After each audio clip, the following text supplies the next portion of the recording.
All right, Give me sounds one good. second. Hey, everybody. Welcome to Rowdy Boys. This is me and my boy here on the mic, and then some rowdy girls here included. We're just going to jump into it and enjoy. Yeah, bro. But I was trying to get my wife's name with the Roman numerals below it because on my wrist, on like, I guess you would say the side that would Whoa, look whoa, at you. whoa. What? First of all, you did the wrong date for our wedding. I almost got I said 11-2 and 11-4 just to make sure you never sent anything back. There's a reason I never said that. Wrong date. Why didn't you say anything back, babe? Oh my gosh. Oh, because I'm stupid. What's up, bro? What have you been doing? What have you been up to, man? How's work been? Oh man, at least it wasn't like your old girlfriend's birthday or something. Bro, my old girlfriend's birthday, my ex-wife or ex-fiance's birthday is the same as my dad's. So it's like one of those things. Yeah, bro. Oh man, how does this not surprise me at all? It doesn't surprise. I knew it wouldn't, but at the same time, it leaves a little leaves you sitting on the edge of your seat, kind of a little bit, right? Oh man, I don't know. As long as you don't like use the wrong name, I guess. Exactly, bro. Exactly. You can justify the date. You can change a number, but you can't change a name. Hey, I've already got one of the tattoos covered up for my ex, so I'm working on the next, bro. Like there's more than one. Oh no. No, but yes. Okay. Hey, we got a rowdy girl in here too. Say what's up. Hey, what's up? Man, we got to work harder at that. Right? She has to work harder, right? Where you been at, dude? I know you've been traveling a lot. Where you been at lately? I just moving around. Was out in California a couple times, New York a couple times, and Arizona and other places like that. So, what do you got to say your favorite spot to visit is? And that just makes well, Texas is home, and so it's always going to be the best. Yeah. So, I mean, South America is good. Is it really? South America? Yeah, like, well, it depends where region? you're at. I mean, I like Chile a lot. If you've ever been there, Chile's like California, but better. I haven't been to Chile yet, but so like I don't know if you looked at like my old Facebook before they shut me down because LeBron's a pussy, but on Twitter, I mean, I'm sorry.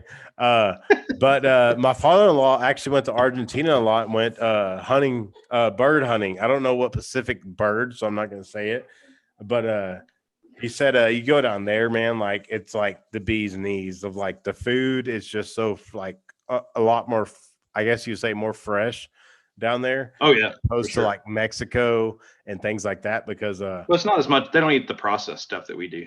There you go. Yeah, that's what I'm looking for. Because when I was playing ball down in Mexico, man, like I could tell the difference between like eating in Mexico than eating in Venezuela. Like the difference in between the food, just the freshness. Like I was saying, like I don't know, man. I don't know if it's more filling or just the type to where you take a bite and you're like, holy shit, compared to. But like I've never been to California.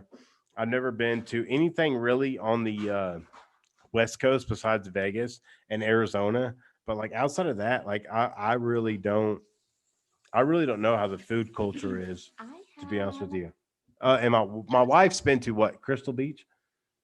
Or what is it called? Crystal Beach, that's in Texas. Oh yeah, that's in Galveston. What's the beach called over there? What's the beach called? Huntington Beach. Have you been to Huntington, David? Oh yeah, that's a nice area down there. Like Orange yeah. Redondo and Huntington, all those places down there. Okay, is that where you just like that's where you're pretty much based at when you're doing your work and stuff like that? I went to Laguna. Yeah, kind of all over, kind of the Central Valley, but also in Orange County area. So Laguna Beach is a real nice spot. Okay. Nice. But yeah, we do a lot of work in the Central Valley, like Modesto and Sacramento, places like that. So yeah, you graduated from A&M. Yeah, I'm an engineering grad from A&M. Okay, so. Cool. Yeah, and then what year did you graduate? Oh, we won't talk about that. You at that age now where you're like, shit, I don't even want to say what's going on. No, I feel you, man. But so what was your major or anything like that? If you want chemical engineering. Chemical engineering. All right, cool, Yeah. cool. And I mean, was going to A&M like kind of always like that dream school, or was it kind of something that just popped up along the way? No, I grew up a Longhorn, man. No fucking way. You grew up a Oh yeah, Longhorn? absolutely. No, I went to Mm, I don't know, it was Old Memorial Stadium. It wasn't DKR at the time, but I mean, yeah, yeah, I went to tons of games there, and at the old Dish, and at the old Drum, and all that. Man, I was into it. I guess it could be. So, like, With Swirly what going made you like kind of flip over and go into the dark side to where? I mean, not the dark side, I guess you would say, but like the good guys. You mean the right side? Yeah. The right side, man. Watch your tongue, man. No, You know, it I'm was so funny 'cause- confused at this point. So, but yeah. I know, I get it. Yeah, you're talking from like my relatives' perspectives who Yeah, all yeah. were Longhorns, right? Yeah. No, the actually all I did is I grew up in Austin actually, and then I went down to visit the university. I've actually been to the university tons of times, but then I went down to the university and just checked it out from a student perspective, and I realized I didn't really want to go to school in the big city. Is really what it came down to. It was no fun. I mean, there's homeless people everywhere. There's it just doesn't feel like a campus. And then I went and visited A&M once, and it actually felt like a campus, and felt like home. So Yeah, no, I mean, granted, I never graduated from A&M, but it was always one of those places like where, my dad, he took me to almost damn near every college stadium in Texas. And every time I went to A&M, it was like I don't know, when I was 8, 10 years old, it was more of the feeling of like, I didn't know if it was the fans or the students, but like everybody was so engaged to the game compared to going to the old Baylor Stadium, DKR, going to Tech games and TCU games and stuff like that. It just felt like everybody was so much more engaged. And I remember to this day that the first time I can't even remember the game because it was 18 years ago, damn near, or even farther than that. But I remember a fan just pointing down at me. He was like, "Why are you sitting down?" And I'm like, "Whoa, I'm 8 years old. I'm tired of shit, man." But like, and that's what kind of caught my eye is because like, no matter if we were down by 20, A&M was down by 20 points or 30 points or 10 points, 5 points, whatever it may be, everybody was still into the game, period. Like, oh yeah, that's right. No, it's the smartest fan base at any sport that you go to. Everybody's engaged. Everybody knows what's going on. It doesn't matter if it's a guy, girl, or anything. They are always into the game, and they're not just there for show. They're not just there to show up. It's they're into the game, and that's what always made it fun. Like I said, I've always thought it's the most knowledgeable fan base on the planet when it comes to all the sports that you go to. I mean, honestly, I think baseball's the most fun, but the football games are obviously a blast. I mean, like, so when you first like when A&M came on your radar, like what was the thing that like stuck out to you the most? Like what was like, oh my God, this is where I want to be. This is where I want to get my degree. And because like I was listening, you said, hey, I grew up in a Texas family or a Texas fan, whatever it may be. But at the end of the day, like just what made you want to like go, hey, I want to go to A&M? Well, it felt like a huge frat by itself. You didn't have to join a frat to be part of the club, if you will. I mean, just by being an Aggie, you're part of the team and you're part of the culture. And so I liked the culture. It was, Yeah. it was a culture of camaraderie and, one where, it's so different than any other place. I mean, some people have that stuff on their walls or on their little mailer that they give to you, but that was really a core culture of who A&M was, and I really really like that. And of course, the core being a part of it as well. The military based backing. I wasn't part of the core or anything, but just having that as part of your culture is also a big deal. So I really enjoyed that part of it. And then just it being a school by itself, I mean, that was the main thing. It's obviously there. And so I was there to go to school, not to be part of the city or anything else. So no, yeah. And and that's where like I've always kind of connected to A&M because it felt more of like a personal level, I guess you can say. Like I moved there in 2010, and it was more of those things where everybody made me feel welcome. I guess you could say. yeah, that's right. Yeah, because I mean, I was in tech before then. I lived up in that area and things like that, and it was just kind of like I don't know, like I guess you could say the network in quotation marks wasn't as strong, and just like the vibe of people up there wasn't as connected. But I moved to College Station. I enrolled in Blinn. I had about three classes on A&M campus. But like just the overall experience, like besides when my dad took me when I was a little boy, things like that, of course. But like the overall experience when I was there was just like phenomenal.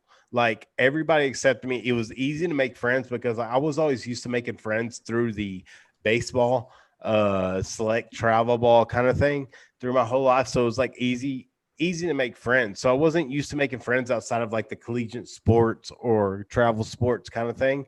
Yeah, that's right. Yeah. And so when I moved to College Station and enrolled in Blinn and was taking some classes on A&M, like I was saying, and things like that, it was really easy for me. I mean, I had a difficult time, but overall, it was really easy for me to like transform, or whatever you may call it, like into the College Station lifestyle. I guess you can call it A&M Blend lifestyle, whatever you want to call it, because it all kind of blended together, in my opinion. Because I mean, I met so many people at Blend that were already taking classes at A&M, or like me, like I was taking classes at A&M already, and a lot of my professors were A&M professors and things like that. So it was like it almost felt like it was combined in like one way. Like I never felt like it was different or anything like that. I felt like we were all one. And that's what I loved about A&M, is how it soaked in like everybody. Like you weren't an outcast no matter if you went to A&M and things like that. Like you weren't like, I don't know, whatever you call it, like the loser of the bunch, I guess, if you want to call it. But I was never pretty much, if you're in College Station, you're part of the university. It doesn't even matter. I wouldn't have been able to tell one from the other. So no, is this exactly? Wait, is that the tattoo recipient, or who's that? That's my wife right there. Actually, that is Ashton. That's the Rowdy girl right there. All right, here you go. And then that's Nicole over there, the one Ben's been talking about. Oh wait, we were supposed to go out tonight, I thought.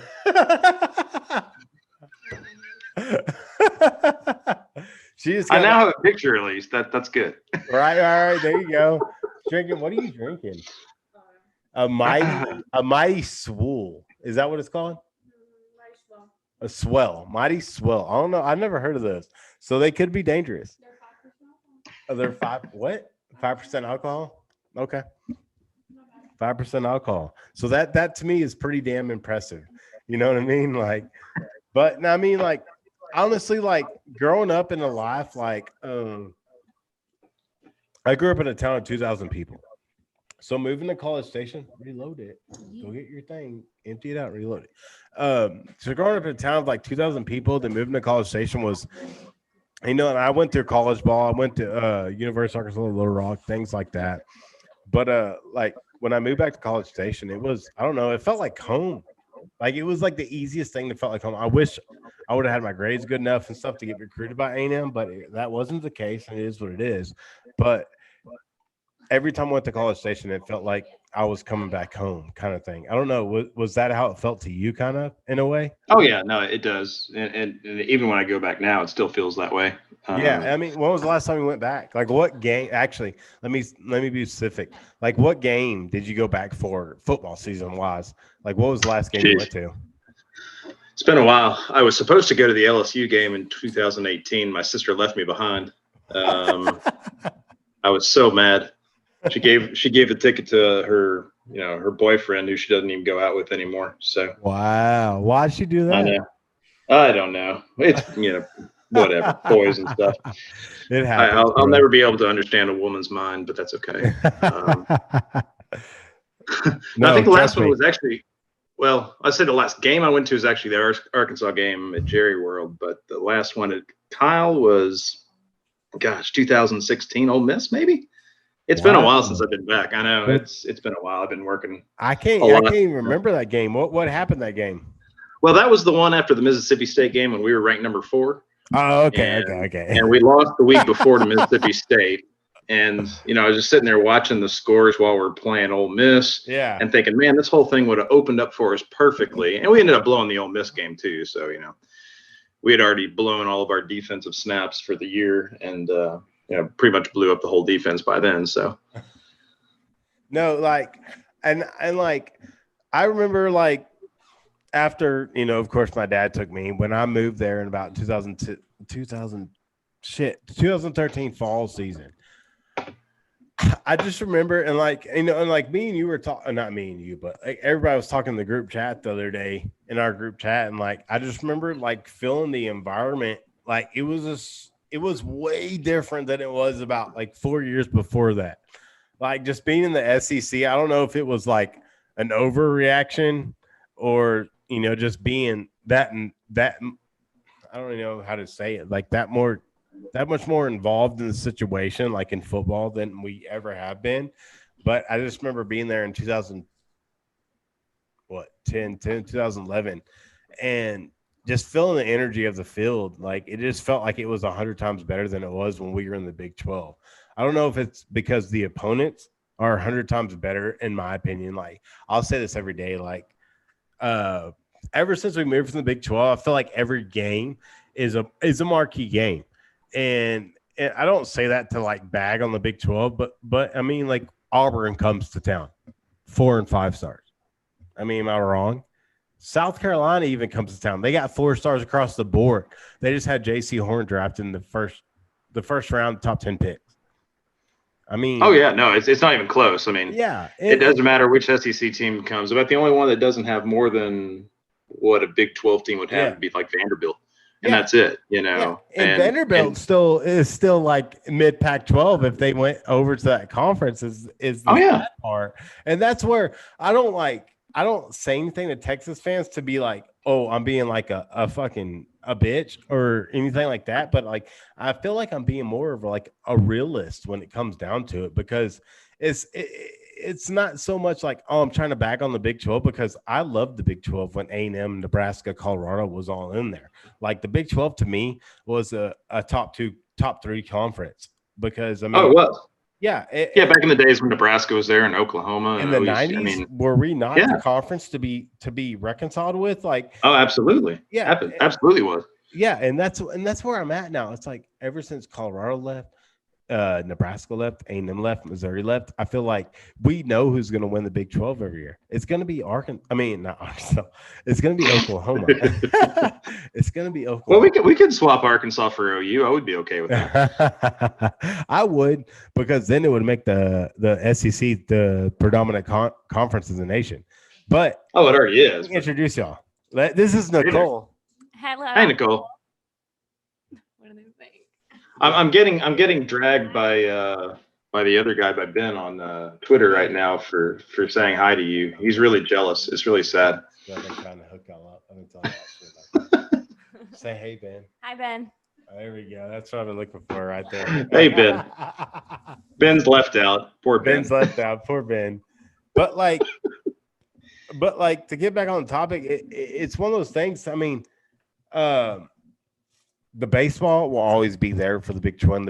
The basketball will always be there for the Big 10. You got Oklahoma State, Oklahoma, Baylor, Texas, Kansas State. Every now and then we have a run, but like overall, like football is what everybody pays attention to, in my opinion. Like nobody gives a fuck at the end of the day about basketball or what baseball does. It's just something to talk shit about on Twitter.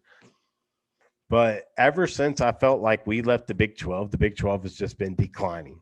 It's not exceeding, but like to recruits, it looks pretty, because it's an easy way to the CFB. Correct me if I'm wrong, but I mean, well, today it is. I mean, when you think back to what 12, 13, 14, you had TCU and Baylor up there in the top 5 every year. Yeah. I mean, those were good. Those were not bad. But since then, it's been a real decline. And Texas, if you look at it, has not gotten any better. It's just all the schools around them got worse. Yeah. And so their records are actually, they're better by numbers, but, actual quality of what's on the field was actually getting worse or staying the same. And yet they still can't make the championship every year, even though they have more stars on the field than anybody else does, which is sad. Which that's why Tom Herman doesn't have a job anymore. So, I mean, and like, I'm not here to like back on Herman, because look what he did at Houston. He managed to beat a Jimbo Fisher team at Florida State, but I feel like Jimbo Fisher was kind of I mean, before he even got, I feel like the A&M offer for Jimbo, I think it was just kind of under wraps kind of thing. I felt like it happened way before anybody really talked about it, because who just jumps up and leaves from Tallahassee? But granted, I lived in Florida for about a year.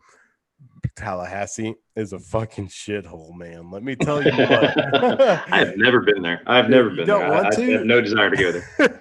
You don't want to, because I went there and I was expecting to be like, wow, because just of the, the football programs they've always put out even before Jimbo. And I was expected to be like, wow.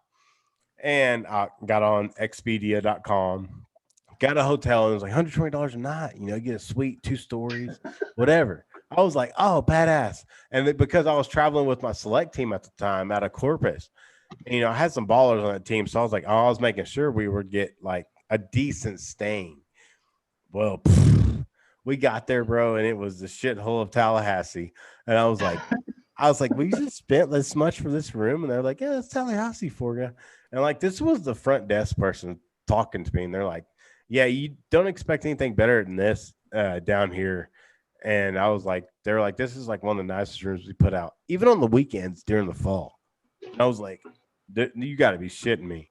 This is what people come and stay in down here. And I'm thinking, when you come to College Station, you got some, I mean, maybe I'm being biased at this point, but I feel like you got some luxury when you come to a College Station to watch, to come stay for a football game, whether you're an Auburn, Alabama, Florida, South Carolina fan. I feel like the hotel accommodations are very nice, over in this region, because even when me and my wife just come down for a weekend and we're like for the spring game, we just went and stayed off University Drive, and I think it was, I can't even remember at this point. I have to look back at my app, but it was like Days Inn or something. It was like $60. But it was just for a night. And I was just like, that was perfect. Me, my 2 kids, and we went to the spring game and everything like that.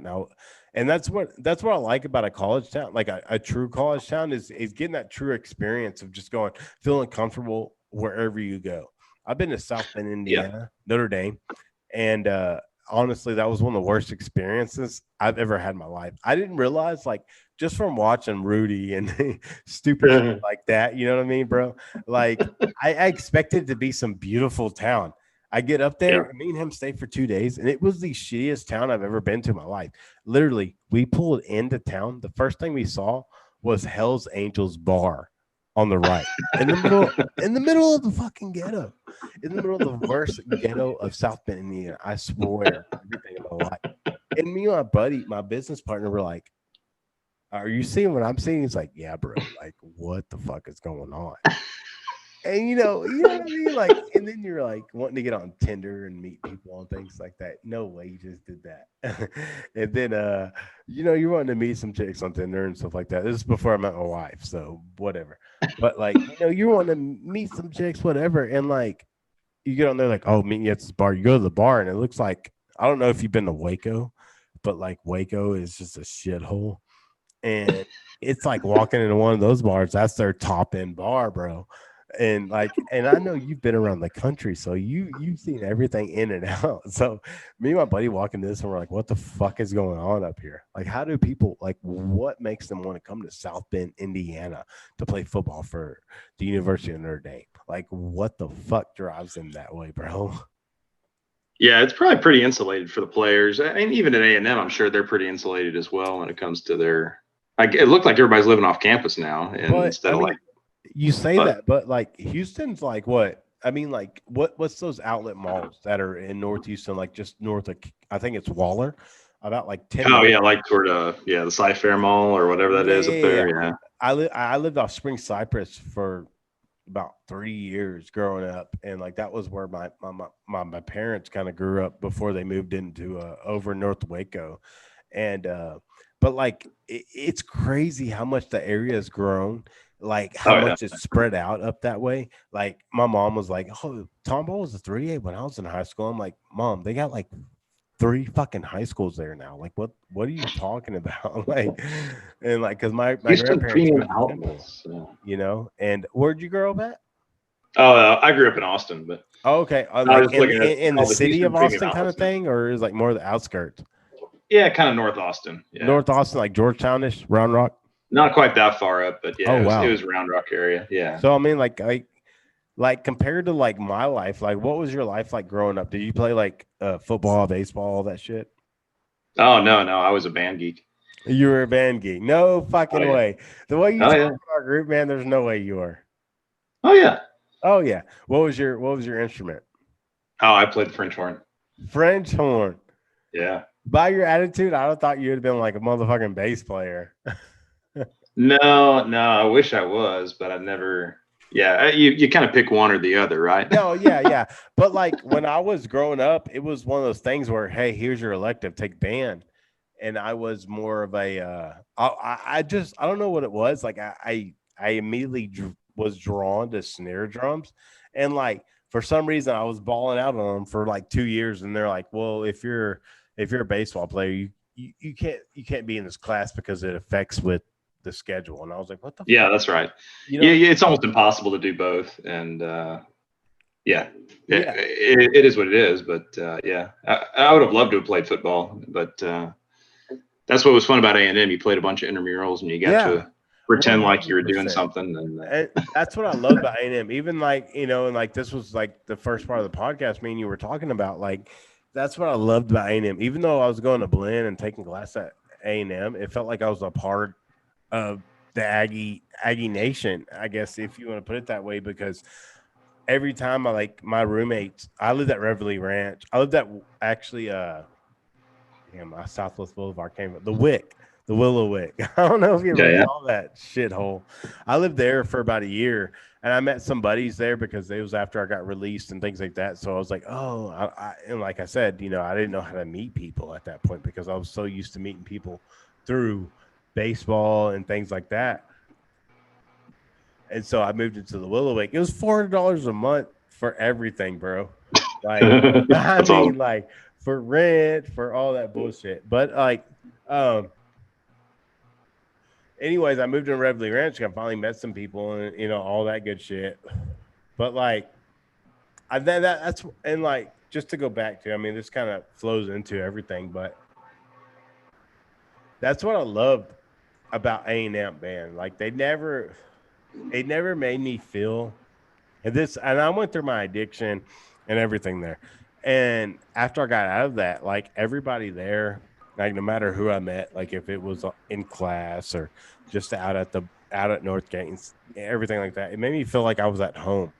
And like even now that I'm 30 with 2 kids and married and all that stuff, like me and my wife every day just talk about like, man, let's move back to College Station.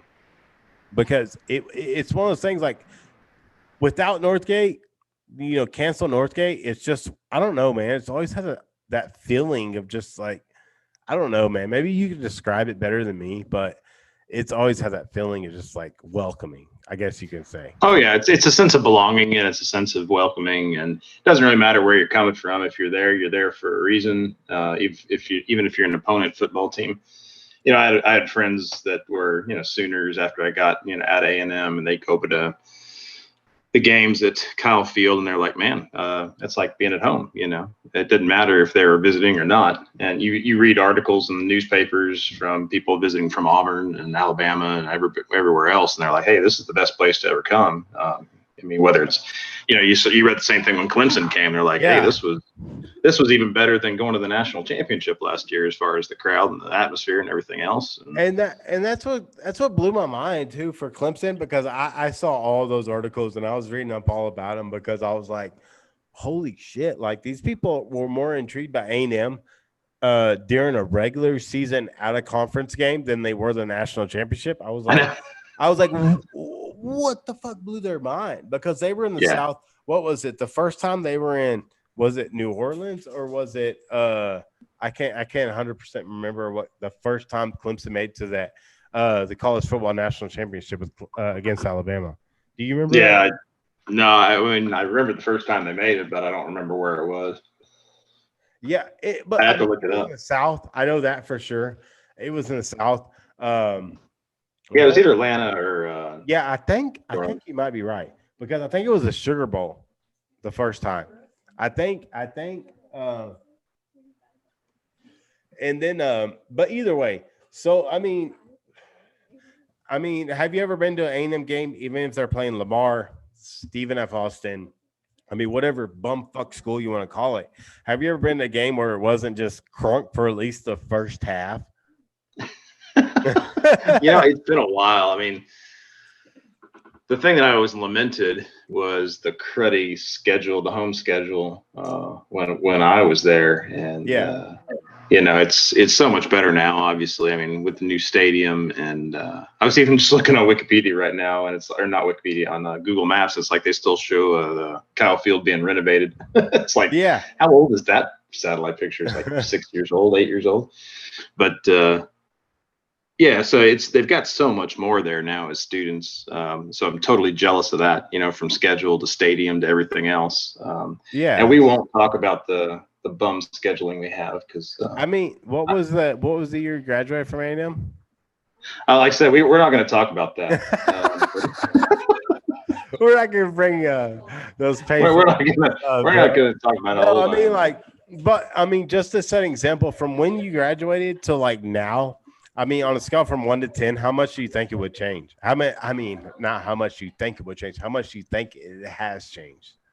Oh, it's changed a lot. I mean, there's obviously a lot more students there than when I was there. I mean, I mean more so the lines of just like the ultimate like culture of like football and just being hyped up kind of thing. You know what I mean? Like just like, oh fuck yeah, like the fall 2021 season's coming. Like we're pumped because I mean, even as growing up as an Aggie fan, I never felt pumped for seasons because I knew what the fuck was coming.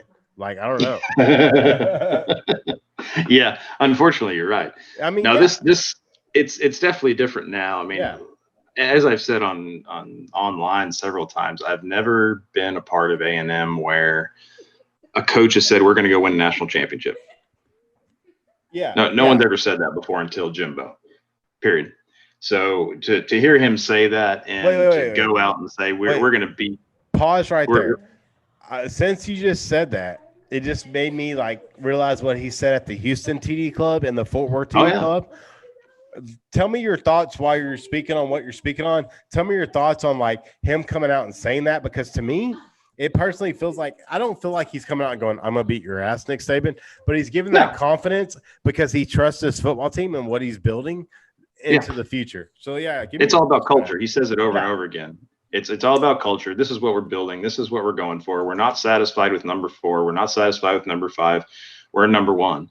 And you got the feeling that with when someone was there, or even if you go back to previous RC when they were very good back in the early 90s, they were never talking about a national championship. They're happy winning the conference. They're happy aiming to beat Texas. They're happy to being right. They're happy to win the bowl game. They're happy to beat Texas, and that was it. And so to hear a guy say he wants to win the national championship is, first of all, something that I've never heard an A&M coach say.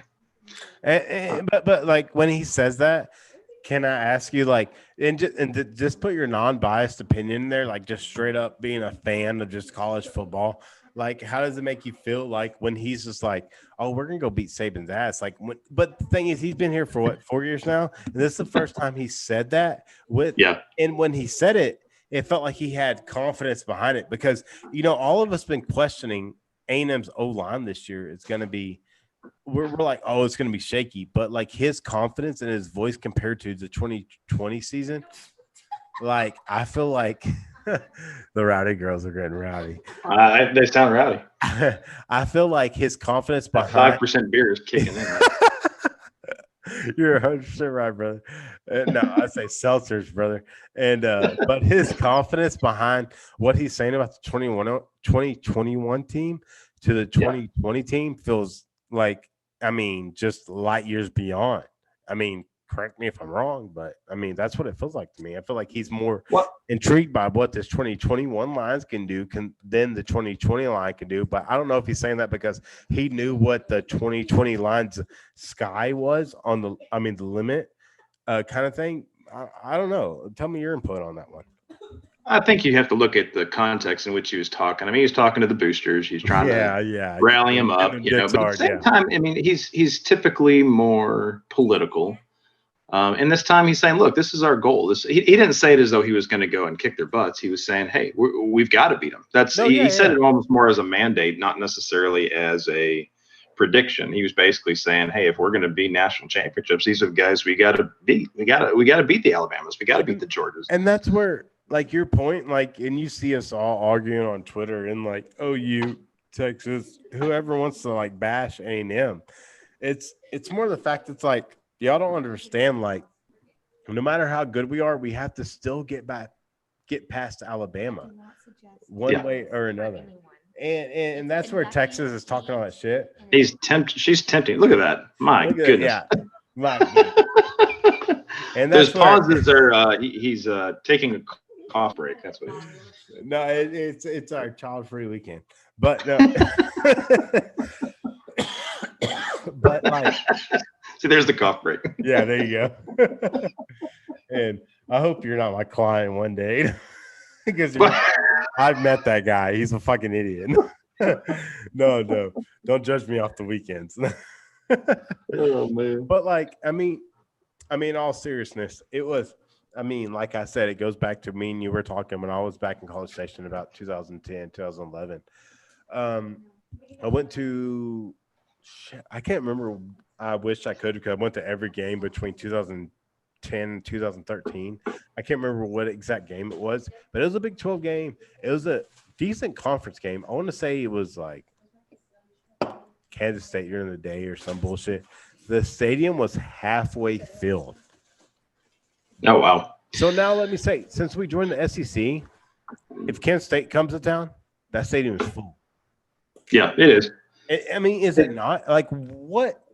Just because going to the SEC, like, what has made it, like, go, oh, shit, like, we're going to the game now. Like, we're going to the game regardless. But, like, the Big 12, we're in conference play, and we couldn't even get a full stadium. Like, what the fuck happened? Well, I don't know. You know, I know that they have the structure where you have to basically be a member even to get season tickets now. Yeah. So basically, there's more of an investment to want to be there, right? Because you've already paid. I mean, they make it to where it's like, oh, if you're not a booster that's a multimillionaire, you ain't getting season tickets. I'm like, yeah, that's right. Because me and my wife looked at it the other day, and I was like, what the fuck? I know. You know, it's not an average man's game anymore. I mean, you seen the group chats. Like, I grew up going to Baylor game, and you know, it was nothing to go to Baylor games, bro. Yeah, you pay $15 and you're there, right? Yeah. So like, my dad took me, like, I was like in third grade maybe, and he took me to the game, and I was like, man, like, this is cool. Like, this is cool, but Baylor sucked so bad back in. The late 90s and the early 2000s. I was just like, what the fuck ever. It's football. Like, I'm happy just to be here. Like, I'm happy to experience with my dad, but I didn't realize how much his passion was for Baylor until Baylor beat Texas. And for their first, I don't know if it was their first. I can't even tell you, to be honest. But they beat Texas to win the Big 12 regular season championship. And I looked at my dad, and he was like, his arms were up in the air, bro. And he was just, like, tears were coming down his eyes. And I was like, Dad, you good? He was like, wait, like, you don't know. Like, I've been coming to Baylor games every weekend damn near since 1968. And wow. He was like, I've seen them suck so bad that it makes you want to just, like, even though you're not that invested, it still makes you want to grab a like, when A&M would go up there, it'd be mostly A&M fans, right? Bro, I'm telling you, bro, before we left to go to the SEC, I was at a game, and it might have been 2011. Oh, no. Yeah, it was 2011. It was at the old Baylor Stadium. The old Floyd Casey Stadium or whatever it was. Floyd Casey. And I don't know if you remember when, like, the visitors would walk through, they would have to walk through, like, a little bitty piece of shit fence that you put up, like, in the East Waco. It's just shithole.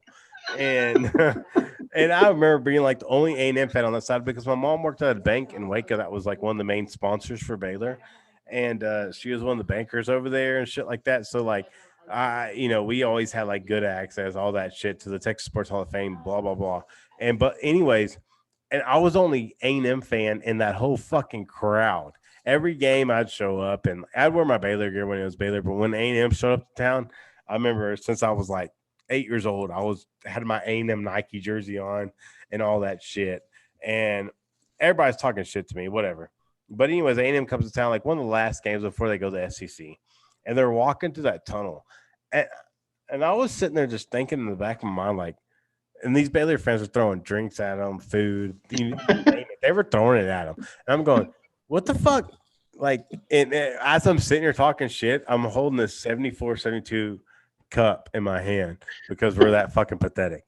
But and I'm sitting there watching them, and I'm like, okay, we haven't won national championships since 1939, but you, Baylor, haven't done shit since I can't even fucking remember. Oh, they were so bad on us. Like, what the fuck is going on? Like, are y'all that like? And I mean, I grew up around Baylor, going to Baylor parties and stuff like that. And like those people, those kids, like they go to Baylor, like they get this mindset. They truly feel entitled that they are the baddest motherfuckers in the state of Texas. No matter how bad they fucking suck, they are the motherfuckers who think, oh, you can't touch us. We're the Baptist school fucking bad motherfuckers. Hey man, they've won a national championship in a major sport now. Bro, man, like, and I can't even hate because I know that you can't. You got to respect that team. Was so fucking good, man. Like, I've watched them since 2 years ago when it was just like all of them. But Scott Drew, I mean, they are. I mean, like they ain't building this team legit. It's illegally. I mean, everybody knows it. It's fucking Waco. If you've ever been to Waco, nobody's coming to Waco just to go, yeah, I want to hang out in Waco for 4 years. Nobody's fucking saying that. I don't care who you are, bro. I lived there 18 years of my life before I moved out to college to go play ball and shit like that. Like, nobody's sitting there going, I want to live in Waco. I promise you, like, Waco is one of the most crooked schools, or Baylor, I'm sorry. Baylor is one of the most crooked schools in the NCAA. I don't give a fuck what you say. Their basketball team just won a natty, and the nicest thing we have in Waco is a Don Carlos Mexican restaurant. Okay, what the fuck? So, I mean, David, you agree. I know it doesn't make Waco. It's the only thing I do about Waco is drive through it. That's about it. That's all you want to do. And anything you don't even like doing that with all the construction right now. So it even sucks at that. And imagine if we would have had a legit fall football season, like how fucking crazy. You thought the traffic was bad now. Imagine. Bro, I'm sorry. I got distracted for a second because I'm watching these fucking two chicks over here make. I don't even know if there's leftovers from Chili's and they are fucking getting to town with it. And my wife's shaking her ass. But anyways. But like, I mean, growing up and that's where like people like get on to me and stuff on Twitter, but they don't understand. Like, I grew up going to every stadium until I something attached to me, and that was Cal Field, and that's what a lot of people like. You know, they talk all that shit. I'm like, dude, you don't understand. Like, when I was growing up, yes, Texas and A&M to me were equal. They were right fucking here. Oh yeah, because absolutely. We were back and forth every fucking year when I was growing up. Yeah, sure. And you know, not A&M. Texas had their years 05, 09. And we got to listen to, well, if Colt McCoy hadn't got hurt, but you know what? He got fucking hurt, and it is what it is. If Gerard Johnson wouldn't have been such a fucking dipshit, we would have won a natty and whatever it was. You know what I mean? Because what year was it? They were like, when Gerard Johnson was quarterback, it might have been senior year. They were like, oh, A&M's got national hopes. How many years have you heard that same bullshit? And I think it was because, I mean, like I said, I don't know if you've seen the group chats. I sat down and had a lunch or a dinner with R.C. Slocum at the Texas Sports Hall of Fame. And, you know, just talking to a guy, we weren't even talking about football. I was talking about life and just bullshit. Like, I guess being in sales, you kind of read people differently. And I just felt like he never had that, hey, we're going to step on the field. We're going to be the baddest motherfuckers on that field today. Like, I don't feel like he ever had that mentality, but he was like an amazing coach. Mentality wise, he was great, but like, I don't still think he had that. We're going to go eat because if he would have had that mentality, A&M would have won 2 national championships in the 90s. Oh yeah, absolutely. Absolutely. That's just my opinion. In 98, that team was fucking, absolutely insane. And what, 94, 95. In any of the early 90s. Yeah. I mean, Any of the early 90s, like 93, 94, maybe. Yeah. Those two decades, right? Or not 2 decades. I'm sorry. Those 2 years, I think, had the potential to win that natty. But then again, like I felt like we saw Franchione, we were like, oh my God, there's the saving grace to Texas A&M football. And then Reggie McNeil, and he's still such a hardcore A&M supporter, and it blows my mind because of what Franchione did to him. Like he made his career go from 100% to 2% in 1 year.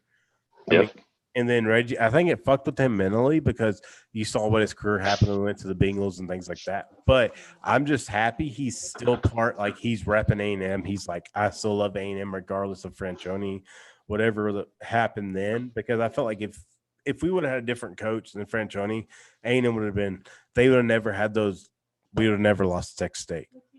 Put it that way. We would have never had those down years or 77-0. Oh, jeez. Oh, yeah, that was embarrassing. It's like, yeah. We won't even talk about that. I mean, let's talk about something more bag positive. on us, but like A&M's always been like, and that's where I think Texas fans at this point, and cool, whatever. They can call me biased when this gets released. They can call me biased and be like, oh, there's the dude talking his shit, on Texas. But Texas, in my opinion, and David, be straight up real with me. They should be scared. If Jimbo wins another New Year's Six Bowl this year or gets a positive season, or if he happens to somehow upset Alabama with only a 1-loss season this year and just sneaks into the playoffs, that changes every landscape, in my opinion, to A&M. Like it shows, and our facilities are already there. Texas is building new facilities to try to catch up to us. In my opinion, I saw like on Twitter the other day, we got the new barbershop coming. Motherfucker, we've had that for like 5 years now. We've had all this shit. And that's why I feel if Jimbo finds a way to succeed this year, it's over for whatever Steve Sarkison's trying to build or whoever's trying to build. Like I feel like Jimbo at that point gets that leg up and goes, fuck it, we're here. And A&M's fucking for real. I mean, tell me what you that's why I was so pissed this year about the way the whole playoff thing shook out. I mean, because ESPN, we were there. Yeah. There's absolutely no reason Notre Dame should have been tell there. me what you think. Why they is it because of our past they didn't accept us, or is it just one of those things they were like, oh, Notre Dame's has that history just from like the 60s, 70s, 80s, whatever that fucking shit is, that they're just elitist pricks. They're just elitist pricks. That's all I know. I mean, it really comes to, they probably thought that they could get more TV viewers, even though they don't have any clues to what we really are all about. But we were already there. But I mean, you're 100% right. I mean, it is a game changer if we can get in the playoffs, if we can, beat Alabama and get in, because then they don't have anything to talk about. I mean, they'll still bring up whatever they think the historical record is, because that's all they've got is history over there. Is it? But do you think it's more of that like? I mean, like, and I just said this a second ago, do you legit think it's because of A&M's past and Notre Dame's like past kind of thing, like the blue? Well, if you put them next to each other, yeah, I think it does have something to do with that. Just the perceptions and everything else. But I mean, what has Notre Dame done? Nothing. I mean, like, nothing. What have they done since the 60s and 70s? Nothing, After that, nothing. 80s, 90s, 2000s. These 2000s, this decade, and this new decade coming upon us, like what have they legitimately done in your opinion? Because embarrass themselves. Yeah, I mean, how did it feel as an Aggie fan? I mean, I tell everybody if it wasn't for our kicker when Johnny Manziel's first year, it would have been a natty and we would have won it hands down easily. We would have walked away with the natty. But it didn't happen that way. It is what it is. We beat Alabama that year, but look what Alabama did to fucking Notre Dame. Was it 35-7? And it was 40. What is it? 42-14, I think. 42-14. But that extra touchdown from Notre Dame came in the fourth quarter with like 3 minutes left or some bullshit. So whatever it was. Yeah. And that's where I get pissed off with this fucking committee because I feel like they look at okay, we look at the record, whatever. But like look at games, not the fucking record. Like Ohio State last year, like. Granted, they're talented. They got first-round draft picks left and right on defense, offense, whatever it may be. But, like, look at the fucking record and look how they struggled with the teams that weren't worthy of being even talked about. Like, Indiana, I don't give a fuck what you say. Like, they have a great coach who's inspiring, whatever.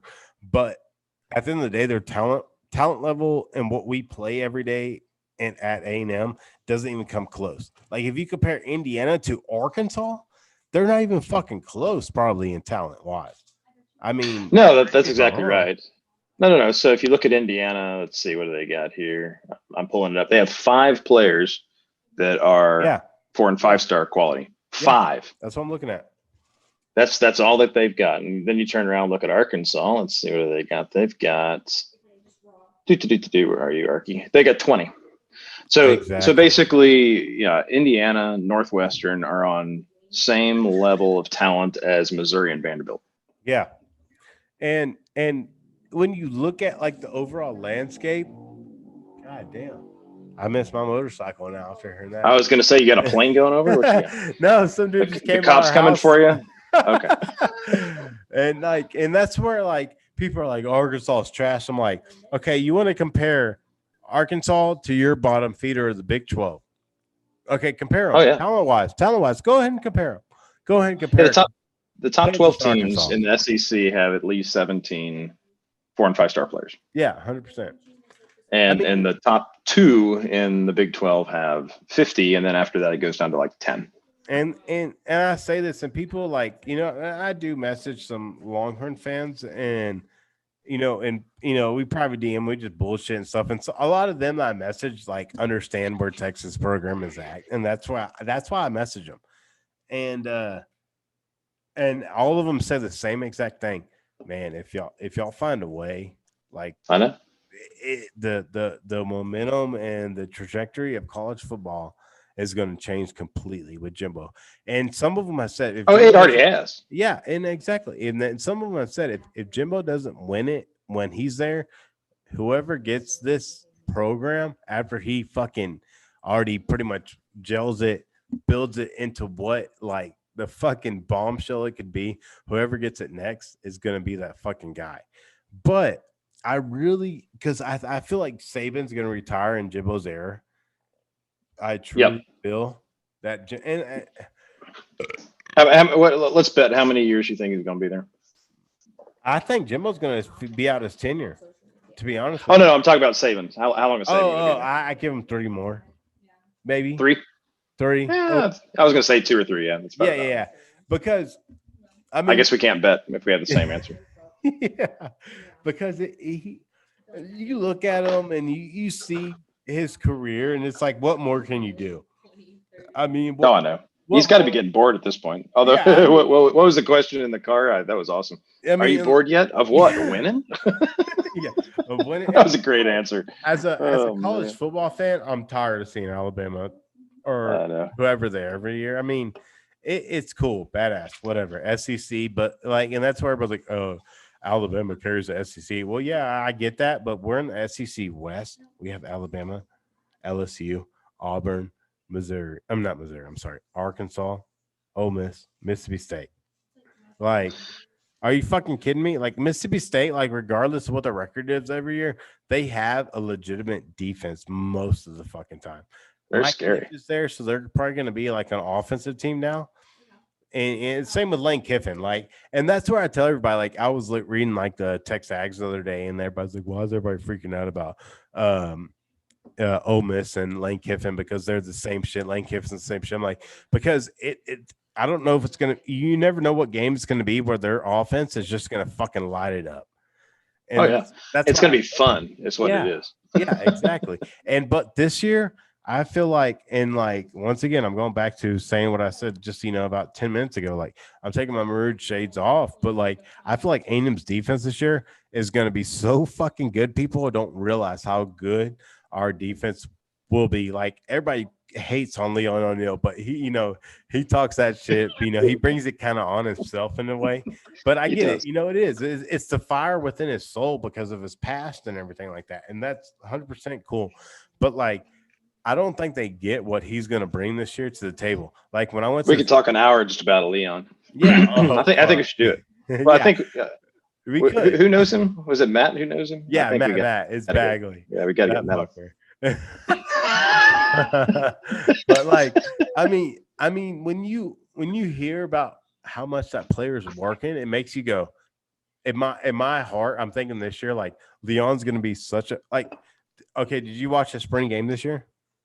No, I didn't get a chance to. So me and my wife and my 2 kids went, and I remember the first I'll say 10 plays, offense, defense wise. Like all I heard was pads just like I'm telling you, they were smacking Antonio Johnson, and I was going, "What the fuck are we doing right now?" Like we're like, and it was all first string. It was all they're just laying each other out, just fucking each other up, and I was going, "Oh my god!"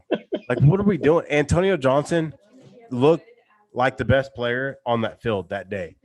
Like, oh, he's gonna be scary. I think we found that guy in St. Louis. He's gonna be one of the best players in the nation. He's gonna be a first round draft pick. I personally believe. And people hate on Leon, but they don't understand. Like, Leon is one of the best safeties at stopping the run in the nation. Like, and the thing is, the NFL is going to look at him and go, "Hey, man, maybe that," because I feel like he's the type of guy if they're going, "Hey, we're going to add 20 pounds to you, put you on the outside as a LB or kind of a freelance kind of guy," and I think he's like, "Fuck yeah, let's do it." And I think he's going to end up turning having a successful NFL career if he accepts that role. Yeah, man, I don't know what to make of Leon. I really don't. I mean, the thing that you got to go for him is that Jimbo stays with him. So there's something that Jimbo sees in him that an Elko sees in him that makes it work. And if it's the passion, if it's just whatever, that's fine. He seems to obviously get picked on. And usually it's the guy that's kind of out of position on some of the blown big plays. Because I watched the North Carolina game the other day, and it was like, yeah, Leon, you kind of got burned a couple times, but then he came back and made some really good plays afterwards. So it's kind of like the I don't even know who you was it Smith back in the day. He was a cornerback for Kevin Smith, I guess, for A&M, and then he played for the Cowboys after that. And it's the same thing. And I guess really all the safeties get picked on at some point in time, and they all blow plays at some point in time. But they come back and they have a short memory, and they come back and they make the big play after that. And that's what Leon does. He gets better throughout the game. And I think the whole defense gets better throughout the game. We seem to, kind of be asleep when we get out there, it seems, but we seem to give up 7 to Arkansas real fast. And you're like, hey, what's going on, guys? Don't do that. We gave up 7 to Tennessee really fast. I was like, well, we shouldn't be doing that either. But I mean, they really get better. A&M's career, though, we give up those. I mean, has it been? I feel like it's been with every coach. Like, we get those fast points fast, and I mean, the opposing team will just fucking poof, and then all of a sudden, like, okay, here comes A&M. Like, but Jimbo, it's like, and that's where it's like it's so frustrating, but at the same time, it's an understanding. But like, you're sitting there and you're going, okay, we're down by 2 touchdowns. Why the fuck is he running, pounding the ball, doing this shit? Oh, I love it. But then when the fourth quarter comes, you're going, oh, we've worn them down. Yeah, no, it's just one of those things. Like even when we were down 10 to Florida, I didn't panic because it's like, all right, these guys know how to come back. These guys know how to get it done. Yeah, and we've been going a long time now. But yeah, getting back to your point though, as far as Jimbo's already changed this team. Jimbo's already changed the state. Yeah, and the reason is people are paying attention to us. I mean, we've got people that are picking between us, Alabama, LSU, Ohio State. That didn't happen before. Yeah. We are the top 4 of 5-star players now. And Aggie takes whoever that kid's name is. I wish I knew. Do you know his name is? I don't know. I just know the Twitter name or something. Is it? We're gonna get in a lot of trouble for trying to dox people here, but they're the guys pointing out the fact that we've got all these 5-star visitors coming in. And the reason is because Jimbo's already changed it. I am still pissed off and will be forever pissed off at game day for doing what they did to us this year. And as far as I'm concerned, they should never come to College Station, and we could just tell them to stuff it if they even think about coming for the Alabama game this year, or nobody should show up, one of the two, when they come. So I'm going to be forever ticked off with them. We'll never forgive them for doing what they did to us because we are already there. That would have kind of put the seal of approval on it. Hey, Rowdy girl. She's taking over the mic. This is good. It's much nicer to look at you than at Wade, but I wouldn't go that far. Welcome. I'm just yabbering over here by myself. That's okay. Well, I don't even what's happening with Wade. He's a little chatterbox over there. Well, you should know. So what is it like being married to Wade? I'm going to interview you now. Oh, thanks. Yeah, the pause was not good. No. It's interesting. He always keeps me on my toes. We're going to edit that part out. Yes. Honestly, probably start questioning me if you watch that. But no, it's fun. It's like I said, he always keeps me on my toes, and I mean, just the crazy stuff that we've done. Pick up and move to Colorado. Which when did you do that? He's talked about that, but no, he hasn't talked about Colorado. 2018. Okay. Yeah, we literally said, hey, we should pack up and move to Colorado. And it was kind of like a joke. And then 2 weeks later, we were in Denver living there. So it was like a wild thing. In Canyon, our son was 2 months old. What? At this time when we moved to Colorado. We packed up and moved. Oh, yeah, to we packed up and moved out of nowhere. Is that crazy or is that normal? No, we packed up. Literally, I got a job with the Colorado Rockies scout team, and we fucking packed our bags 2 weeks later, and we were gone. Cool. Yep, it was an interesting adventure. But it's where we found out like how much we loved each other and how much like we meant to each other and what we can do for each other and how we can make it through having $0 and still survive. Literally paycheck to paycheck in Colorado. Paycheck. If anyone even understands how expensive it is to live in Denver, it's like Austin times like 10. I feel like. Oh man. Give me leave-in conditioner today because I was looking at my hair in that mirror and I was like, I don't think I get. Did you get me leave-in conditioner? Yes, I did. All right.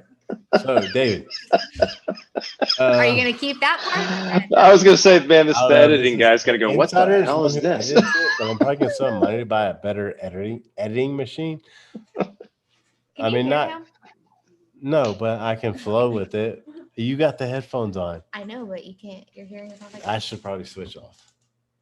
Hey, talk about. What do y'all like better? So what? Hey, hold on, David. Pause.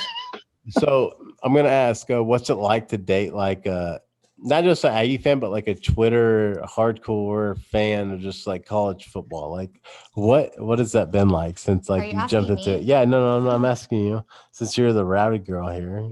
I'll always be second place. But like honestly, like what was it like?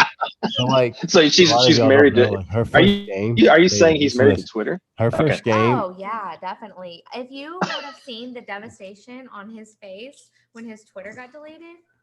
Honestly, it was the day of what was it, Easter? Was it Easter? Earlier? Yeah. Well, question. Okay, we're not editing this part out, by the way. That's fine. I don't even care because he was like literally. This was on Easter with our family that we had somewhere to be, and he's like, "Oh my god." He's like, "I don't have Twitter. I just lost all my followers. Do you know what I've had to do to get that?" Like it was like watching like some 12-year-old girl.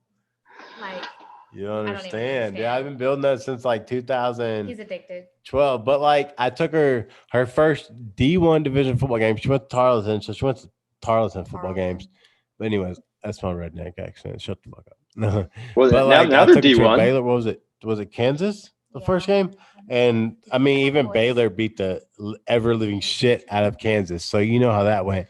And then her second one was Baylor TCU, and that was really crunk because that was like the 54-50 game, whatever the fuck it was.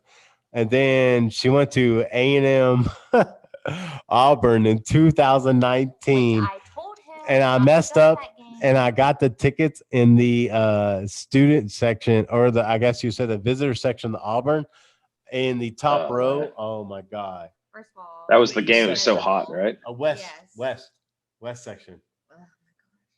So hot, and then we lost, and yeah. And I was like, why would you want to go to a game where you are almost 100% positive they're gonna lose? No offense. No, then I wasn't 100% positive because Bo Nix was a freshman, and I was like, okay, A&M, Mon is a third-year veteran. I was like, okay, we got this game. But Malzahn ran his offense, right, David? I support it, but you got to admit that a lot of the teams in the MLB, the NHL, I don't know, and SEC, whatever. I don't even know what they're all called. But anyways, a lot of the teams totally got like a write-off because of COVID. They got way further this last year with COVID than they've ever. Like the Stars. Love the Stars. They didn't make the playoffs this year. But the chances of that. Oh, Nicole, I heard that. Is she like moving furniture or what? This year. They made a Stanley Cup last year. So that kind of shows you what. But like, I feel like in the NCAA, everybody was at the same disadvantage as Texas A&M was. Because if you think about it, we started the season off without Osmond, Hines, and Blades. I mean, David, can you say COVID helped out the athletes on some of these teams? No, on some of them. But if you think about it, the Final Four would have probably been the Final Four in the CFP. Maybe A&M substitute. Except for Notre Dame. Say? Well, except for Notre Dame. The addiction wins. Come on, man. The Twitter addiction wins. No, the Twitter addiction wins. Yeah. No. Nobody can see us. I just want to know what. Oh, I can see you. I just want to know what it's like to date. I already or be married to somebody who's like that addicted. No, you didn't tell me. Always be second place. No, you're not. Yes. Okay, where's Canyon? Asleep. Man, we need to have a complete we need to have like a counseling session here. I think. Hey, if I gotta be honest, I think this episode is gonna blow up because people are gonna be like, you know what the fuck? Hey, would you rather listen to this or Hoffro? I mean, Hoffro is so fucking drunk half the time. She doesn't even know what the fuck's going on. What are you doing? This is why you don't smoke weed, kids. She's tripping out about her feet right now. No, I'm not my feet. Does she have hobbit feet or what? No, actually, she has like really tiny feet. Yeah, and it's what are you looking? What the fuck? Nicole, did you throw up? What the fuck is going on? They're dead, dodging vomit splatter. I'm gonna get back to my podcast over here while there's vomit underneath my feet. So you didn't smell it first? Oh my gosh, bro. Well, my wife was sitting there like laughing her ass off, and I was like, "What the fuck are you laughing at?" She's like, "Look at her table," and I looked, and it looked like somebody. I don't know if they like just blew out of their asshole or they were laughing so hard and threw up. Either way, you should have smelled it. I don't know. Oh, it's salsa, everybody. Let's call it. Oh, salsa. How'd you spill it? Oh, well, it was on the plate and tipped over from the mysterious Nicole. There you go. Well, Ben. But, oh, man. Legit, because I've had a tailgate spot to Baylor like my whole life. And me and my now wife, when we met, I was like, hey, you want to come down with me and come to a tailgate for Baylor? And she's like, oh, I've never been to a D1 game. Granted, she realized she went down to that tailgate and she realized like all these Baylor bitches are fucking wild. Like, what the fuck is wrong with these fucking like? Yeah, she realized because my mom's like, oh, we're counting points now because my ex, I did it for 4 years, was such a fucking psycho. Like, she was like, oh, we're counting points now. And, my ex, not my ex, but my wife now shows up in like jeans, whatever, and stuff like that. And then her friend shows up in like shorts or like a romper, I guess you would call it, with her ass cheeks hanging out. My mom's like, what the fuck is going on here? And then like I invite my buddy and I'm like, hey, y'all come over and play washers with us and, cornhole, whatever. And all of a sudden he shows up and there's like 20 people with him. And then like all of a sudden, out of nowhere, a beer can flies across the crowd and hits this chick in the face. Just fucking smashes her, bro. Just like, and all of a sudden, like this mayhem breaks out. I'm like, what the fuck is going on here? Like, this is a Baylor tailgate. Yeah, bro. But yeah, that was like one of her first or second game experiences D1 because she, like I said, she went to Tarleton, so she saw like fucking shit for her first year of football or first year of college. But yeah, then she came to A&M. I took her to her first game, and lo and behold, fucking Auburn waxes our ass that day. God. Yeah, that was a very disappointing game. Sure. For many reasons, because that was the one that we were supposed to, that was the season we're supposed to do better, and we were supposed to really launch ourselves. And going back to that whole thing where it's like, all right, you're supposed to be turning the corner here, and then you sit back here and you lose to Auburn. That really did set everything back and gave all the naysayers more opportunity. And then we didn't quite. I mean, we were competitive against Georgia. We were not competitive against LSU that year, so we made it ourselves into be frauds. And I mean, not really frauds, but I mean, it's just we just weren't there yet, you know. And the Georgia game, I feel like was, man, I think refs. Like, I don't even want to say it because I don't want to feel like a homer, but like watching some. They screwed us. Yeah, like I feel like that game we might have won. Like what was it against Osmond? That holding call when he was doing like Weidermeyer, Osmond, all of them. Yeah, all of them, and that's where I feel like, you know, and some of those calls were actually towards the end of the game where it could have made a difference, and that's where I feel like people might talk all their shit, but like they don't understand. We played Clemson, Georgia, Alabama. Who else that year? Well, all LSU. three of those teams, LSU, all three of those teams, touched number one at one time, maybe besides Georgia. But, you know, we played the national championship every year since we joined the SEC damn near, besides maybe 1 year. And no, that's right. And that's why, your schedule is weak. Motherfucker, like, okay, we schedule our FCS bullshit teams. Every SEC team does. But, like, you go through a 9-game SEC schedule and see how your team ends up at the end of it. We can go through a Big 12. Yeah, we can go through a Big 12, Pac-12 fucking game. Season and be fine because you're spreading the fucking ball out and you're just throwing it. Like you're not. That's why I don't see how you guys even keep going off and on with these TSIP fans, just because they're like, oh, you got to beat Alabama before you can talk. It's like, oh, that's fine. But honestly, that's where yeah, right. That's where Jimbo's got that's where he is stepping up and he's saying, hey, our goal is to beat these guys. We're not happy just being second place. We want to win this thing. Well, and that's really what has announced their arrival of A&M here in the conference and in the national scene. And they can make fun of us, and they have a right to make fun of us until we do win it all. But I mean, for them to ignore us is kind of dumb.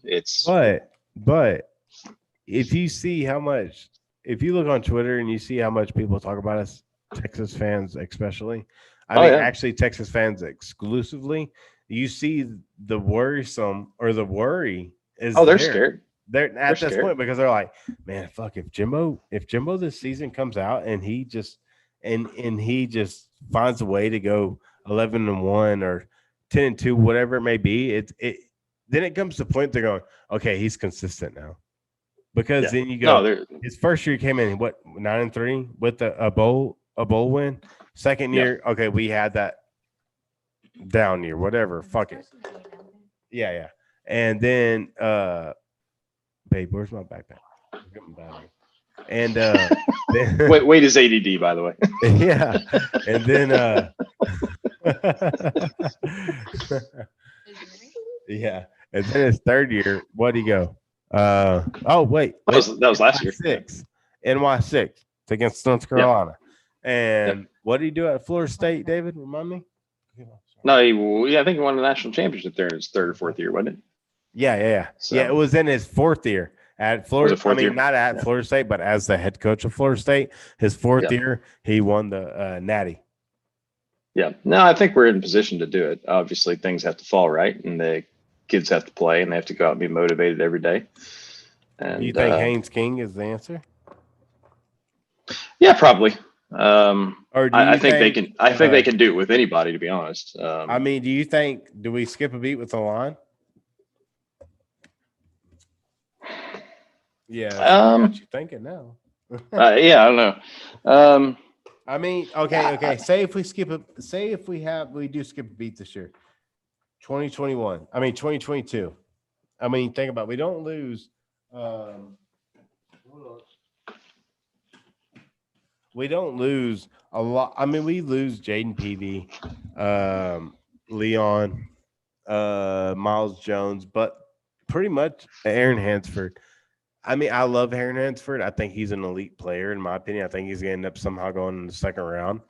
But I feel like as much as we might lose on this defense this year, after this year's over, I feel like our defense is going to be just as good the following year.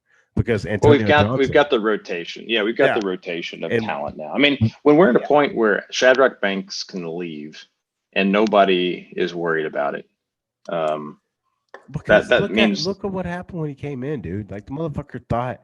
And I'm not saying this to like bash on a kid. I'm not bashing on him actually by saying this. I don't even care. I don't even care about whether or not he was there. It's just, but why would you? If we had regardless of that, if we had a mid 4-star player leave before that was a national crisis for Aguilan, and now it's like, all right, well, that's a shame. We wish that he would have been a contributor, but it's not the end of the world. I mean, when you have 2 5-star quarterbacks leave, maybe you become a little bit insensitive to anybody else leaving, but or maybe numb to it. Yeah. But that's really where it's at. Where it's like, all right, you lose a 5-star or a 4-star wide receiver. Before would have been a disaster, and now it's not. And that's because of the depth that we have. And so, people are saying, all right, well, our O line's going to take a step back. Well, our O line went from 35 sacks to 5 in a year under Henson. So exactly, it sure seems like he knows what he's doing. I did catch a little bit of the spring game. I think I said earlier I didn't see it. I didn't really watch the whole thing. I kind of half watched it, I guess, while I was doing something else. But the O line during the spring game didn't do too well.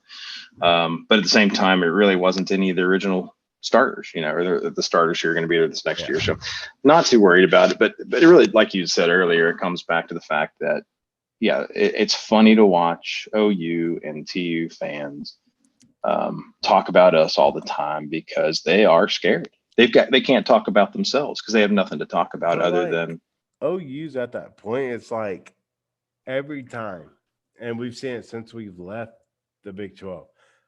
They get to the CFB and they just get fucking. Besides the Georgia game, they just get fucking demolished. And it makes you think: is it because of the schedule they play throughout the Big 12?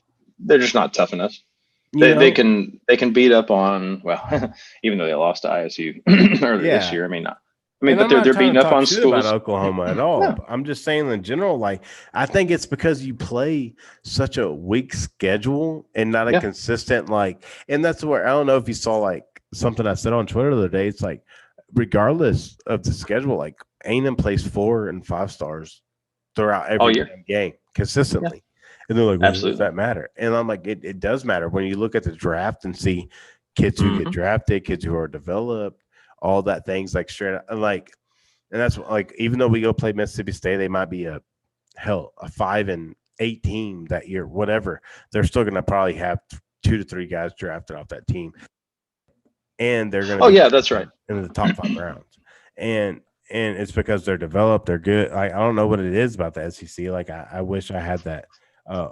This is what it is, but it's every team you face, regardless if it's Arkansas, Ole Miss, Mississippi State, Auburn, whatever, they all have just overall, the talent on the team is it's all a possible draft pick for the NFL in the top 7 rounds. I'm not talking about just undrafted free agent bullshit. Then you look at the Big 12 right now, where it's at compared to it was when it was 2003, 2004, 1998, 1997, 1996. Compared to what the Big 12 is now, the Big 12 is non-existent in my opinion. Where it was look at ISU. You got to look at the job that the coach has done there at Iowa State. Incredible. If he's not moved on to awesome. Matt Campbell, if he hasn't moved on to a bigger job by the next year, I'd be shocked. And he may not. He may be like the guy. I'm blanking on everybody's name right now, but the Kansas State coach stuck around for a long time. He was there to build a program, which is great. Yeah, Snyder, right? But ISU. They were in the championship game. They beat OU. They beat Texas, and they have 4 4-star players, and they're all marginal 4 or 4-star players. And, their defensive ends are 220, 230. Their linebackers are 230, 240. Yeah. They're just not the size and the speed that the SEC has. And we play week in, week out. And so when OU gets to that level, they're used to playing to the same level as, what I would call good Texas high school teams. Right. And then that makes you go Dylan Moses.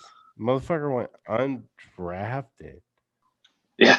And like that shit blows my mind because like, I know. and one person I hate that like I sit there when we watch Alabama right now. Out of since we've joined the SEC, I hate watching the game and seeing Christian Harris on the other side of the ball because that dude is he's been starting for Alabama since he was a freshman.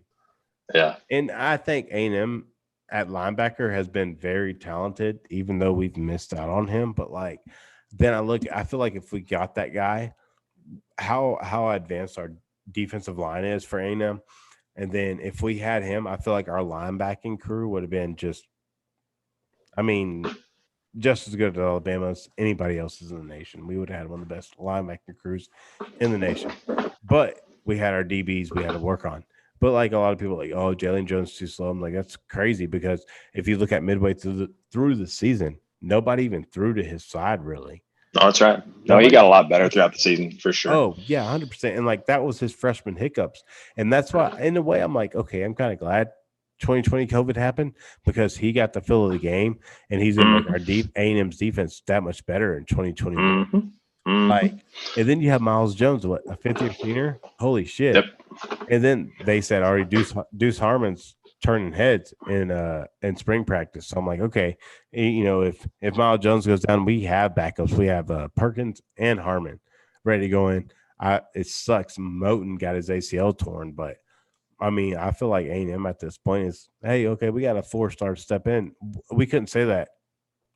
No, we didn't have the depth before. Yeah, 12 years ago, we'd be like, fuck. Well, like, even 5 years ago, we didn't have 5 years ago. Yeah, you're right. Like when we joined the SEC, like that's what a lot of people are like, oh, well, y'all haven't done shit in the SEC because we were still a Big 12 team in the SEC. Yep, like for the 3 to 4 years until Jimbo got there. Well, someone recruited the flashy players and didn't recruit the depth, and so we had some really good skill players, but then most of his classes were, you know, most of them were flops. Let's put it that way. They just didn't have the depth to it. They didn't have the people that we needed to run a long season in the SEC. And our style of play was such that our defense was on the field for 80 plays a game. And now the way Jimbo plays, they're on the field for 55 plays a game. And that makes a huge difference by the end of the year. So, you know, Jimbo knows how to play an SEC game. They know how to play an SEC schedule. And that makes a huge difference. And that's why we're turning heads. We're being successful. We're grinding other teams down. We keep the ball for 40 minutes a game or 45 minutes a game. And we dictate the pace of the game. And Jimbo knows how to do that. Yeah. Is it boring? Yeah. Is it frustrating sometimes watching the play clock run down to 0? Yeah, it does. And I don't know how much of that's on Mond. I don't know how much of that was on Jimbo. I'm guessing a lot of it was on Jimbo. So we'll see how things go with King this year.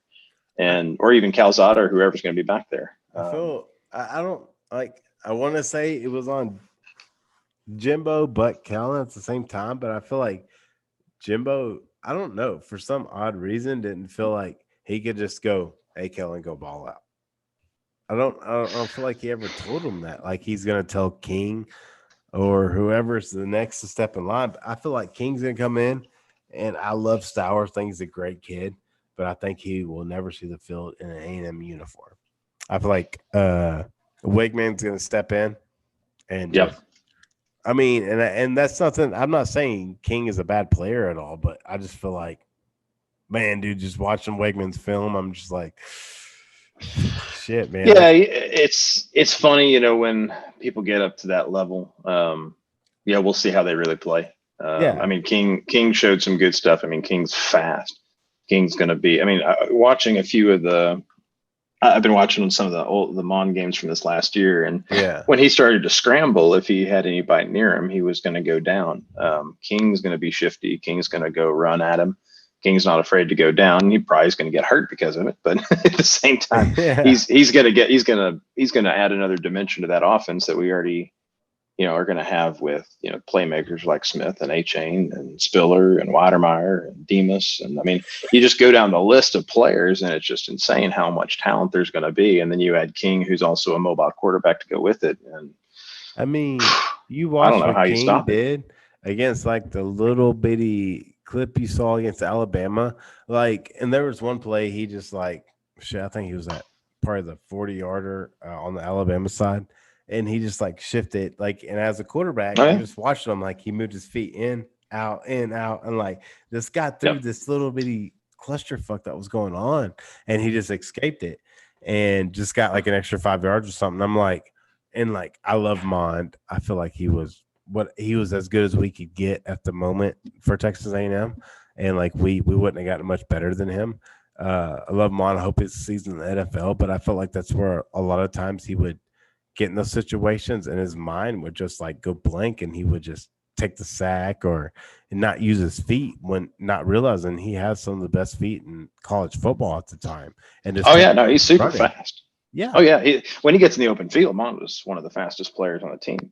But he didn't run with the ball that way. I mean, back in that NC State game, he had a good long run that he ripped off, and then he had a few other ones in the career. Yeah, the Oklahoma State one.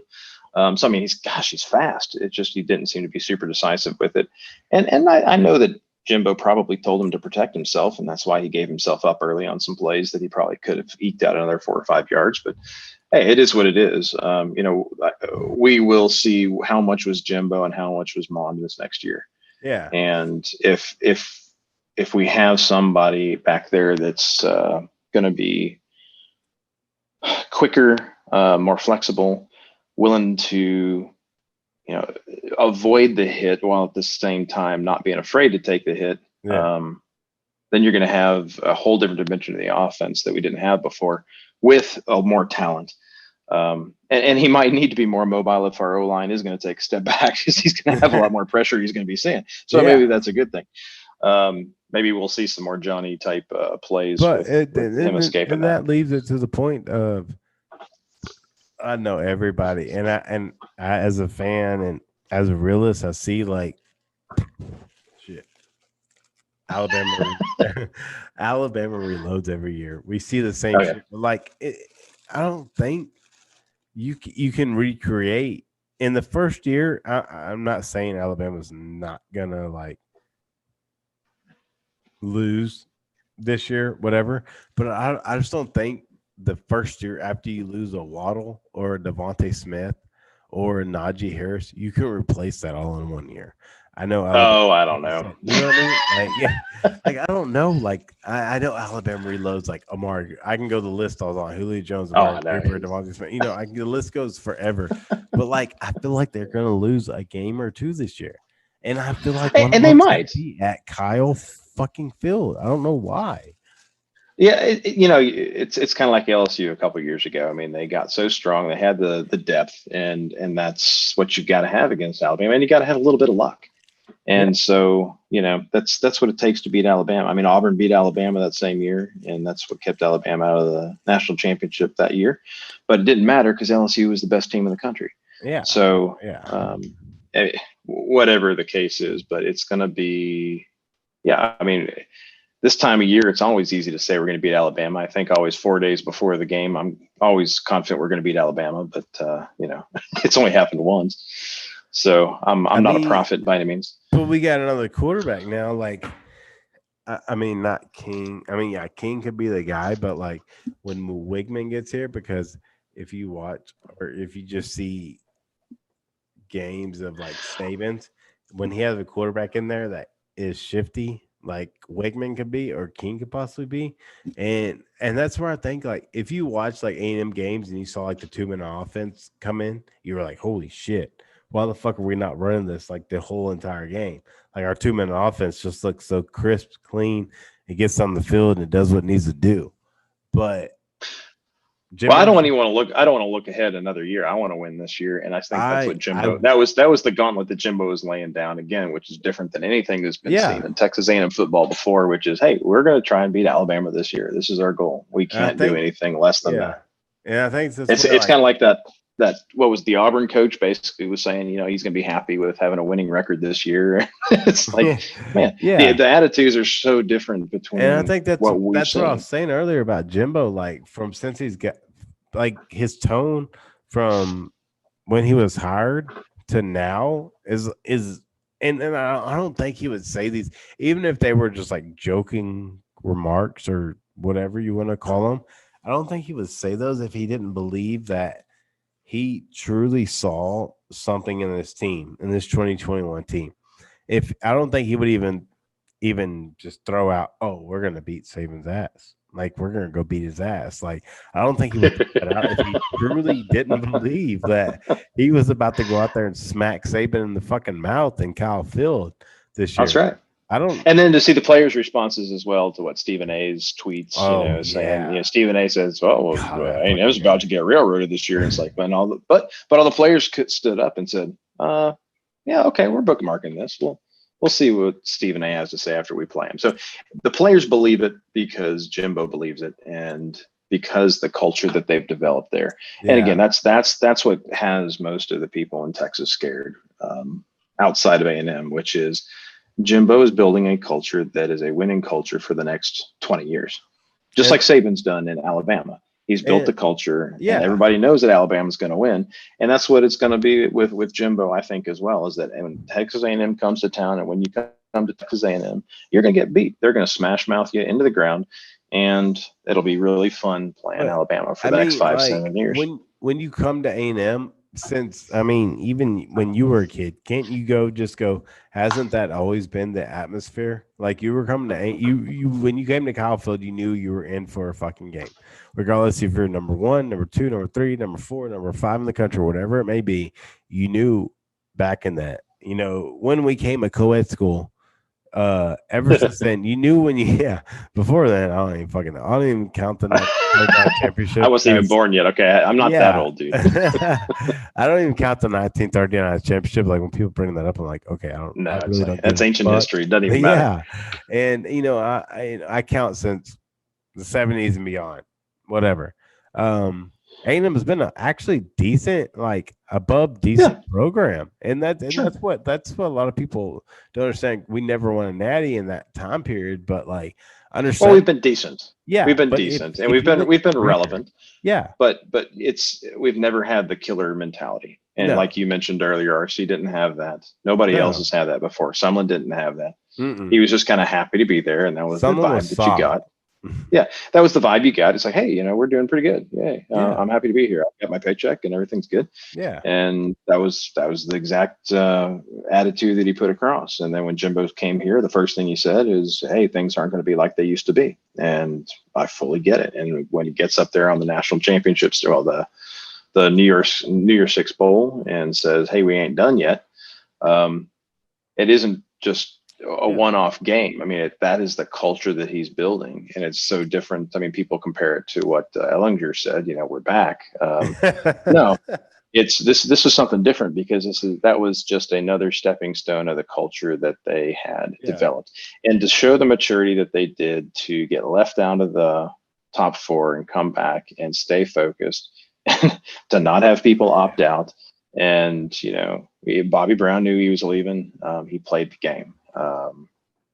And that was a big deal. And that was huge, actually. For Bobby to go, because he knew he was going to get drafted in the top 5 rounds, and for him to come and go, I'm playing in that NY6, I was like, holy shit. And one of the crazy things to me, and I'll let you finish, but like, I just want to throw this out there, it's on top of my mind, like how Aaron Hansford sat out, but then he returned for his senior year. Yep. Like, what? I don't know. Well, no, Hansford played this last year, but he moved over to linebacker, right? Yeah, but I thought he didn't play in the bowl game. I don't remember. I thought he sat out the bowl game. Like, I'm almost like 95% sure he sat out the bowl game. Yeah, I don't remember. I have to go back and look. See, this is where I need to prepare better for what we're going to talk about. But yeah, I mean, it just goes back to that same point. It's probably the overriding point of what we're talking about, and that is Jimbo's building a culture that's going to win, and he wants to win, and he's going to say the things that, like you said, he's going to believe in, and he believes these players can win, and the players believe that they can win, and it's not just blowing fairy dust up their butts. It's something that they've worked on. It's something that they know that they can achieve because they've worked hard at it. And you can see it in their preparation. You can see it in their effort. You can see it in their conditioning. You can see it in their stamina. And it's why at the end of the games, we are grinding the other team down. Yeah. And why it doesn't matter what the score is in the middle, you feel confident we're going to come back and win. Yeah. Whether it's North Carolina, whether it's Florida, whether it's Auburn. I never felt like we were going to lose those games. I mean, even though we're behind. That exactly like what you finished off with, like right there. Like, I feel like even the North Carolina game, and like a lot of people bash on us because they're like, oh, they didn't have half their starters. Like, y'all don't realize we started the season without two of the biggest starters on our team, the leading receiver and our leading linebacker in Hines. And I'm like, y'all want to start? And wait, Miles Jones didn't start the season with us too. Yeah. Well, Blades was hurt. He was out pretty much all year. Blades, I'm sorry, Elijah Blades. I'm sorry, and Elijah Blades. So like we started the season without three of, I mean, correct me if I'm wrong, but three of the most important pieces of our team, right? And we in gym, and that's where I think this year, that's where I kind of sipped on the Kool-Aid a little bit, because I'm like, I sat and looked back and go, okay, Jim will start the season with a disadvantage right off the bat, but this team, or his mentality he's instilled on these kids, like installed on these kids, like I don't know, man. Like this team is. That's why I'm like, everybody's like talking about offensive line. That's why I'm like, man, I honestly, I'm not worried about it one bit. Like, and I think it's going to be as equal to what we had last year, if not better, because I feel like Leighton Robinson was the guy that was just sitting on the bench just to sit on the bench because he still had his extra years of eligibility, and the guy in front of him was a senior. Like, I don't feel like he was on the bench because he was the worst player.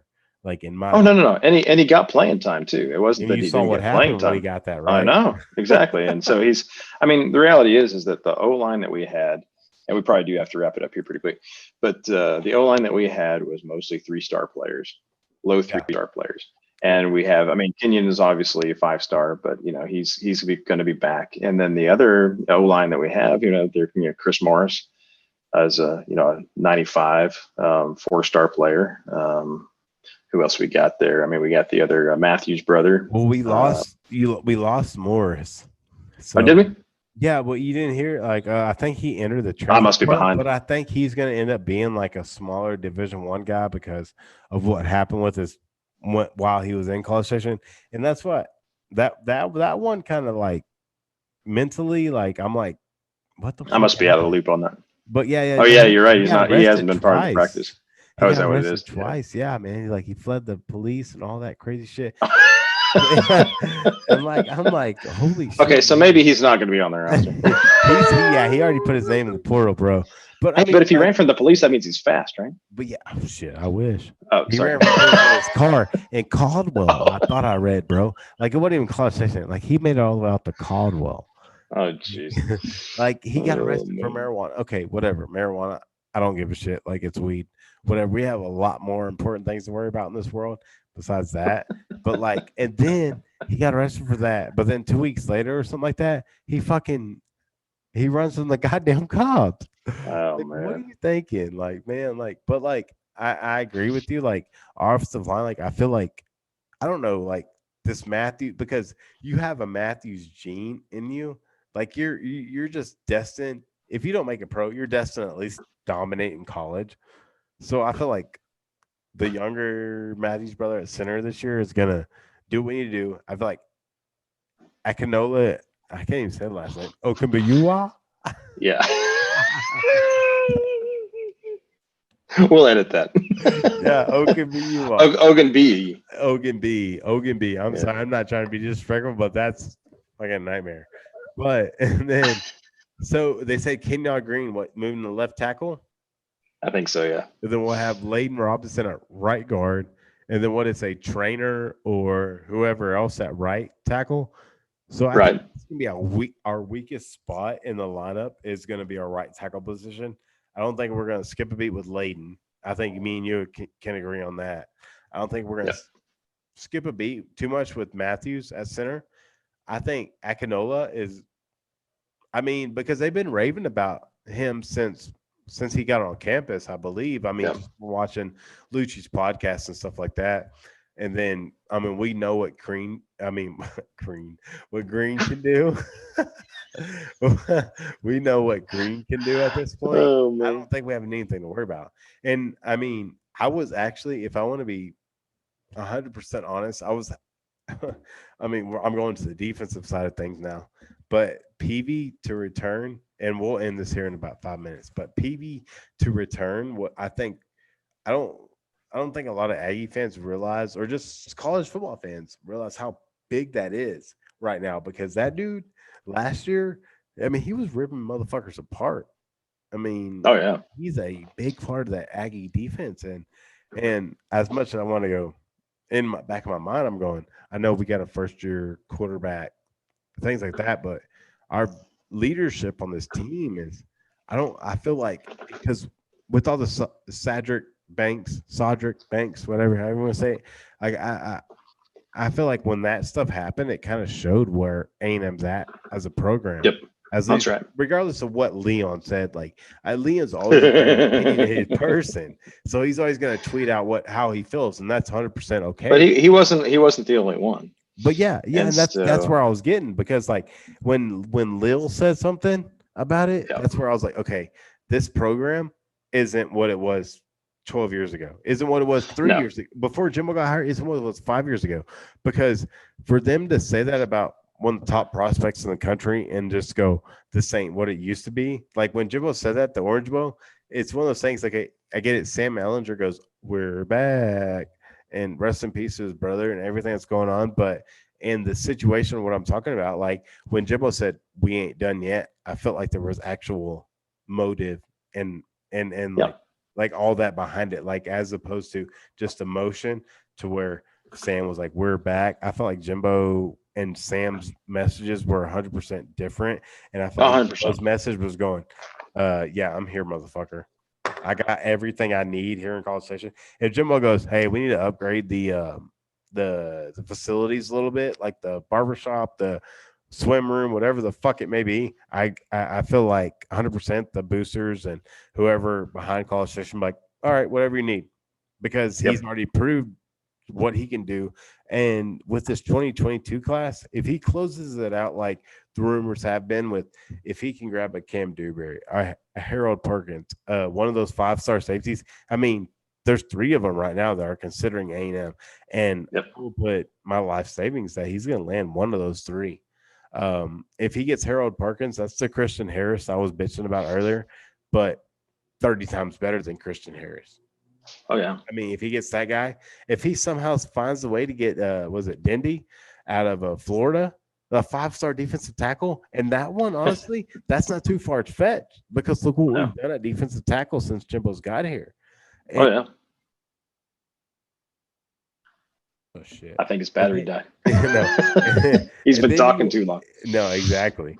You look at defensive end wise, and and I'm trying to shorten this up, but like if you look at what, I mean, legitimately, what A&M's building, if somehow we can, if we make the SEC championship this year, watch the fuck out. SEC championship is harder to get to, in my opinion, than the college football playoff. Yeah, no, that's right. And if we somehow get undefeated to the SEC championship and then lose the SEC championship and we get left out of the CFP, I might riot just single-handedly in wherever the committee's meeting. Yeah, and we'll kind of leave off on that, but like, just because, I mean, some complete hypothetical. That sounds great. But like, how I think me and you can grow. I think A&M could go damn near undefeated one year, and I'm not trying to say this to sound like some fucking absolute piece of shit, but I feel like if Texas had one loss and A&M was undefeated, somehow, some way, Texas would get that spot before us. Oh gosh, I don't even talk like that. But I mean, can you sit there? I'm gonna have nightmares tonight. Thanks, man. I appreciate that.